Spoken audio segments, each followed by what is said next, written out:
রিক্সাওয়ালা, ঠেলাওয়ালা, দিন মজুর, কুলি, দিন আইনা দিন খায়। আজকে তারাও স্বপ্ন দেখে আমার ছেলে হাফেজে কোরআন হবে। এক সমাজের উচ্চ পদস্থ পয়সাওয়ালা, ধনী, সর্বোচ্চ, সেও স্বপ্ন দেখে আমার ছেলেটা হাফেজে কোরআন হবে। এটা প্রমাণ করে আগামীর পৃথিবী কোরআনের পৃথিবী। মনে রেখ ছেলেরা, তোমরাও শোনো ভাই, আল্লাহ তাআলা কোরআনে বলছে আমি কোরআন নাজিল করেছি। যেটা আল্লাহ নাজিল করে সেটা দামি, যেমন কোরআন। আল্লাহ বলেন আমি বৃষ্টি নাজিল করেছি, ওয়া আনজালনা মিনাল মুসিরাতি মাআন সাজ্জাজা।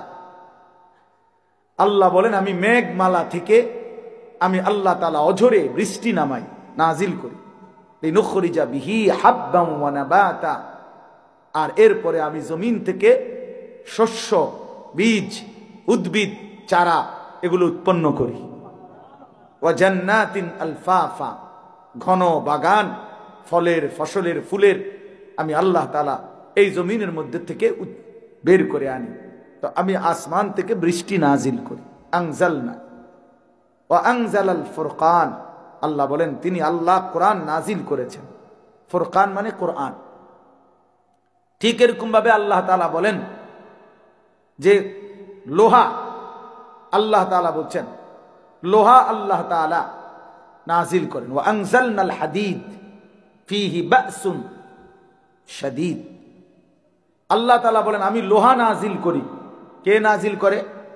আল্লাহ। এই জন্য গোটা পৃথিবীর, খেয়াল করে দেখেন, গোটা পৃথিবীর সমস্ত প্রযুক্তি, আধুনিকতার যত উপকরণ, মানুষের দুনিয়ার সুখের জন্য, আরামের জন্য, সহজতার জন্য যত উপকরণ তৈরি হইতেছে সবকিছুর মধ্যে লোহার অংশগ্রহণ, সবকিছুর মধ্যে স্টিল, লোহা, পাত এগুলোর অংশ আছে এই আমাদের সমস্ত কিছুর মধ্যে। তাহলে এটা ভীষণ একটা উপকারী জিনিস, ভীষণ উপকারী জিনিস। এই পৃথিবীর আধুনিকতার সবকিছু তৈরি হইতেছে, তার মধ্যে একটা মৌলিক অন্যতম উপাদান লোহা। লোহা, এই লাখ হাজার হাজার বিল্ডিং, তো এগুলো সব লোহা না হইলে, এই স্টিল না হইলে কেমনে হইব? এই রড না হইলে কেমনে হবে? আল্লাহ তাআলা বলেন বাসুন শাদীদ, এর মধ্যে ভীষণ শক্তি আছে লোহার মধ্যে, লোহার মধ্যে।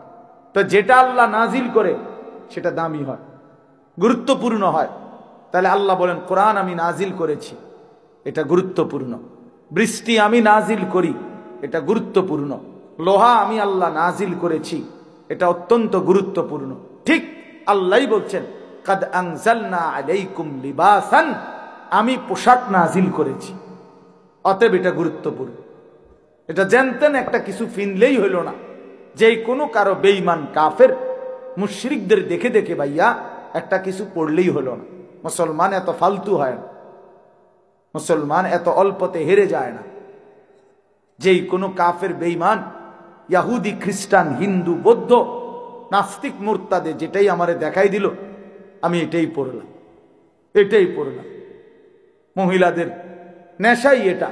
বাজারে মার্কেটে গিয়ে নতুন কি আসছে, নতুন ডিজাইন কি, নতুন মডেলের কাপড় কি, আহা কার থেকে মডেল নিল, কার থেকে মডেল নিল? এই বেঈমান কাফের মুশরিকরা যত ডিজাইন আমাদের মা বোনদের জন্য কাপড়ের নামে দিচ্ছে, সবটার মধ্যে মূল উপাদান হলো বেপরদিগি। এটাকে সামনে রাইখা নারীকে যত বেশি লোভনীয়, আকর্ষণীয় করে পর পুরুষের সামনে তুলে ধরা যায়, এটা হলো তাদের মেন আগে প্রথম টার্গেট। এরপরে পোশাকের ডিজাইন, সাইজ ইত্যাদি সাজায়, ঠিক না? তাইলে অসভ্যতা হলো মূল। কিন্তু আল্লাহ তাআলা তো অসভ্যতার জন্য পোশাক দেন না। আল্লাহ তো প্রথমেই বলে নিছেন ইউয়ারি সাওআতিকুম, কেন তোমাদের পোশাক নাজিল করলাম? তোমাদের লজ্জা ঢাকবে।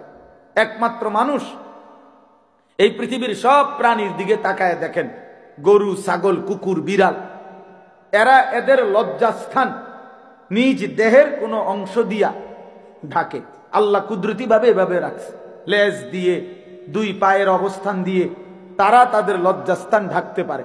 কিন্তু একমাত্র মানুষ, পুরুষ কিংবা নারী, কেহই পোশাক ছাড়া তার লজ্জাস্থান ঢাকতে পারবে। সিস্টেম আছে কোনো? না, শরীরের অঙ্গ দিয়ে লজ্জাস্থান ঢাকার কোনো সিস্টেম তার সিস্টেমে নাই। তাকে লজ্জা ঢাকতেই হবে পোশাক দিয়ে, পোশাক দিয়ে।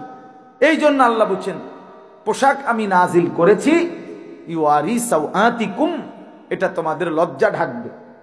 এই জন্য ওয়ারিশা, এবং সৌন্দর্য হবে, পোশাকের সৌন্দর্য হবে।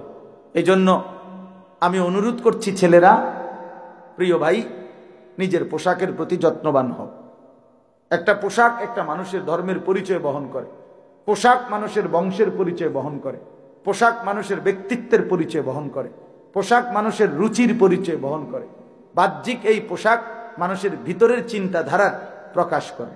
আরবিতে বলে আয-যাহিরু উনওয়ানুল বাতিন, মানুষের ভিতরের ঠিকানা, প্রতিচ্ছবি মানুষের বাহ্যিক দিক। মানুষের বাহির দেখেও ভিতর আন্দাজ করা যায়, ভেতর আন্দাজ করা যায়।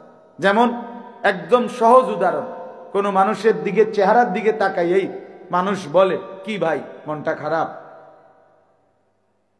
অথচ মনটা যেটা কইতেছে মনটা খারাপ, দিল, অন্তর, এটা তো ভিতরে, কিন্তু তার চেহারার মধ্যে সেটা প্রকাশ পাচ্ছে। অথবা কি ভাই খুব ফুর্তিতে আছেন মনে হয়, খুব খুশিতে আছেন, এই যে, তাহলে দিলের খুশি চেহারার মধ্যে কি পায়, প্রকাশ পায়। দিলের অসন্তুষ্টি, পেরেশানি চেহারার মধ্যে কি পায়, প্রকাশ। মানুষ দেখেই মনে করে কি ভাই খুব চিন্তিত মনে হচ্ছে। তাহলে বোঝা গেল মানুষের বাহ্যিক চেহারা মানুষের ভিতরের অন্তরের প্রতিচ্ছবি। ঠিক তেমনি ভাবে তুমি যুবক, তোমার চেহারা, তোমার চুল, তোমার লেবাস, তোমার পোশাক, এটা তোমার ভিতরের ঈমানের প্রতিচ্ছবি। তোমার দিলে ঈমান আছে কিনা, তুমি আল্লাহ চিনো কিনা, আখিরাত চিনো কিনা, তোমার মৃত্যুর কথা মনে আছে কিনা, তোমার পরকাল নিয়ে কোনো ভাবনা আছে কিনা, এটার প্রমাণ তোমার এই বাহ্যিক চেহারা, বাহ্যিক এই পোশাক। অসংখ্য ছেলে পেলে তোমরা এটা বুঝতে চাও না, তোমরা এটা বুঝতে চাও না, সারাক্ষণ তাকাইয়া থাকো কোনো বেঈমানের মতো, কোনো বেঈমানের ডিজাইন তোমার খুব দ্রুত লুফে নাও, গ্রহণ করে নাও, অথচ ইমানদারের পোশাক তোমার পছন্দ হয়। তুমি দেখো তো ভাইয়া, ওলামায়ে কেরামকে পৃথিবীবাসী কি পরিমাণ ইজ্জত করে, তাহলে তাদের পোশাক কত সম্মানী। তুমি দেখো তো আউলিয়াদেরকে মানুষ কি পরিমাণ ইজ্জত করে, তো তাদের পোশাক চলাফেরা এটাও তো সম্মানী। কোরআন শরীফে আছে, এবার বুঝাই। কোরআন শরীফে স্পষ্ট আছে, আল্লাহ নবী সাল্লাল্লাহু আলাইহি সাল্লাম কম্বল গায়ে দিয়ে শুইছেন কম্বল গাও দিয়া। নবী সাল্লাল্লাহু আলাইহি সাল্লামকে আল্লাহ তাআলা এই কম্বল গায়ে অবস্থায় আল্লাহ তাআলা ডাক দিছে, বন্ধু আপনাকে আমার এখন কথা বলবো, আমি ডাক দেব, তা আপনার গায়ে যে কম্বল, এখন আপনারে কি কম্বল বাদ দিয়া শুধু ডাক দিমু? কম্বলটা আমি কম্বলটাকে কি করব? তা আল্লাহ বলে, বন্ধু যে কম্বল আপনার গায়ে, আমি আল্লাহর কাছে সেই কম্বলটাও প্রিয়।